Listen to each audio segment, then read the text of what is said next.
Sinusubuan lang ni Kuya Edward itong si Juno nang bigla siyang makagat.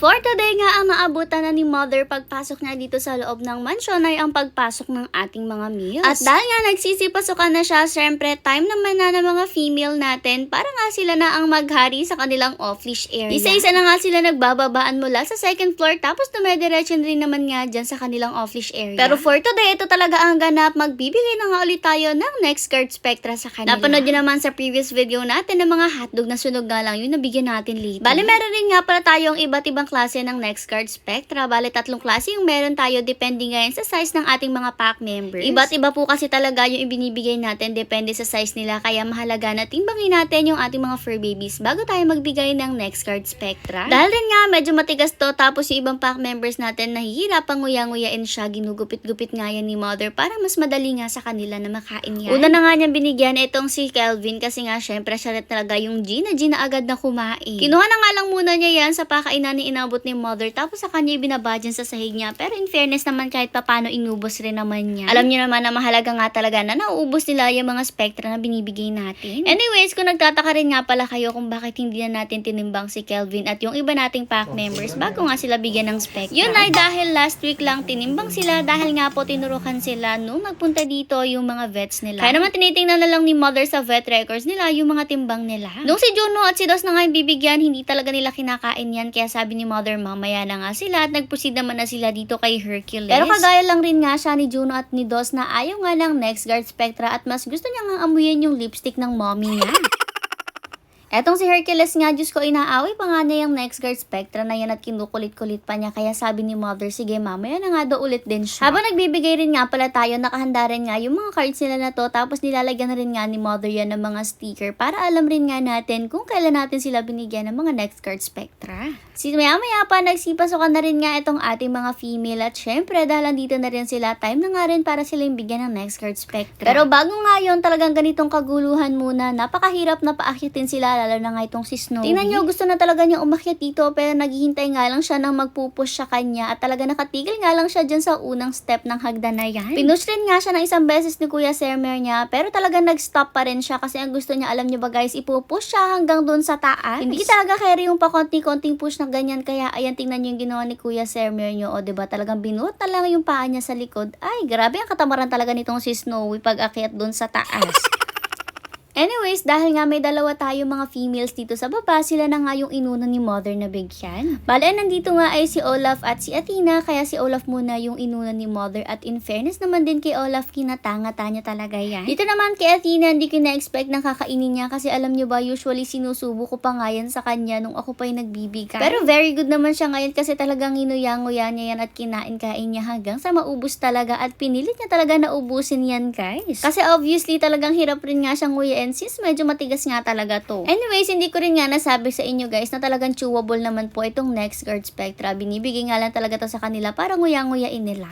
Nung dito naman na sa second floor, inuna na nga muna ni Mother itong dalawang mag-ina. Bale, nauna na syempre ang ina na si Cyber at iyan talagang inubos rin niya. In fairness naman kay Cyber, for that chibog nga siya ngayon ng spectra niya at hindi na nga kailangan subuan pa. Mahirap kasi talaga kapag isusubo mo pa yan sa kanila. Sunod naman binigyan ni Mother itong si Malia, kaso nireject nga lang niya yung spectra niya, inamoy-amoy lang tapos umupo na. Ganyan nga talaga si Malia kapag ayaw niya ng food. Kaya naman ito yung ginawa ni Mother para makain nga ni Malia yung spectra niya na yan since mahalaga yan.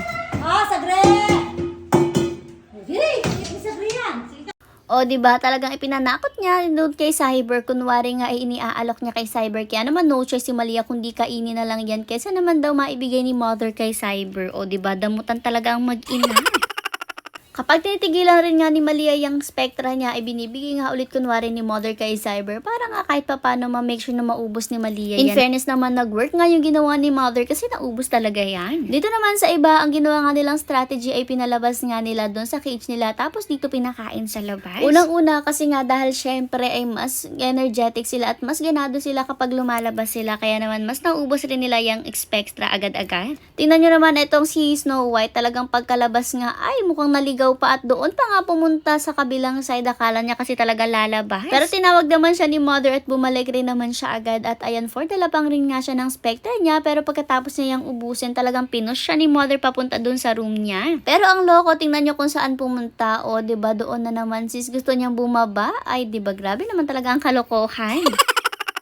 Anyways guys, isa din nga pala sa dahilan kung bakit pinalalabas nga natin itong mga to kapag nga bibigyan sila ng Spectra ay dahil nga sa nangyari dito kay Chanel. Kita nyo naman ayaw nga niyan lumabas kahit anong tawag sa kanya ni mother, kahit anong layo ng pagkain. Tapos nung kanin nga niya yung Spectra niya, ayan, dinala niya talaga dyan sa kanyang CR. Hindi na nga lang ko pinakita sa video pero kinuha pa ni mother yan doon sa CR niya since nalaglag nga yung isang piraso at alam niya naman kailangan talaga maubos nila kahit pinakamaliit na piraso ng Spectra na yan. Kaya naman pinilit-pilit na lang nila na lumabas itong si Chanel at ayaw talaga niya, tingnan nyo, para nakikipaglokohan pa talaga ang batang makulit na ito.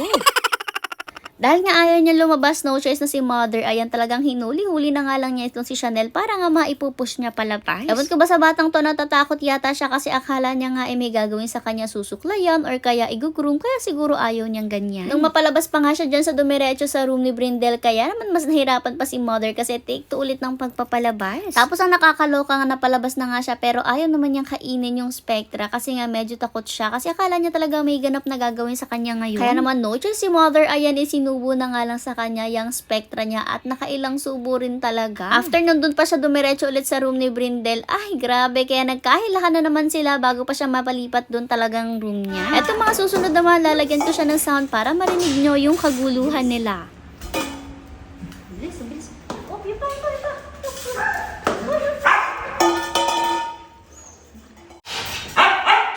Ako nga ulan.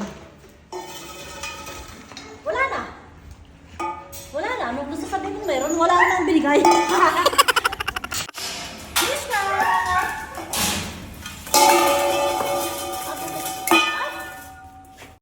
Hindi kitang hinangata. Miska!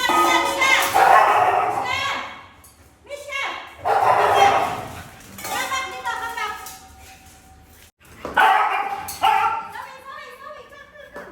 Kakainin niyan, Miska. Kakainin ni Miska yan. Pasok! Pasok!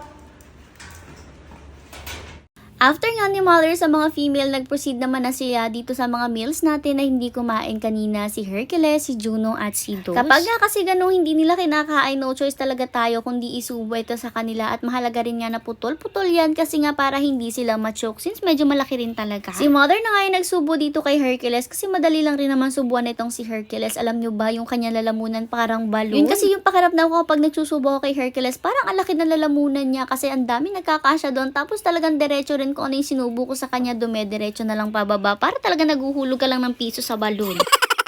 Dito naman kay Juno at kay Dos, si Kuya Edmar yung magsusubo sa kanila kasi alam nyo ba itong dalawang to may tendency na mga gat? Although hindi naman sinasadya kung mga gat man sila pero kasi ang nangyayari kapag sinubuan mo silang ganyan, lumalaban nga sila tapos ang nangyayari kasi sinasara nila yung kanilang bibig kahit andun pa yung kamay mo. Sa pagsusubo kasing ganyan, syempre pipilitin mo ibuka yung bibig nila para maisubo mo nga tapos idediretso mo pa yan dun sa kanilang lalamunan para nga hindi na nila maluwa. Kaya naman itong si Juno, ayan, nung unang subo nga sa kanya ng kuya niya, okay na okay at nagkulitan pa nga sila dyan. Kaso sa pangalawang subo nga dito na nga talaga nakagat etong si Kuya Edmar nyo. Pero syempre hindi naman siya sinasadya na itong si Juno. May tendency kasi talaga na isara nga niya yung bibig niya kahit andun pa yung kamay ni Kuya Edmar nyo. At damang-dama ko nga yan kasi ako talaga yung nagsusubo sa kanya noon. Bale, ang ganyan nga palagi na may tendency makapangagat si Juno, si Athena at si Dos. Kaya naman sa tatlong yan, dyan na rin talaga kami hirap na hirap pagdating sa pagsusubo ng Spectra. Pero buti na lang nga at naisubo rin lahat at nakatapos rin tayo sa Spectra nga.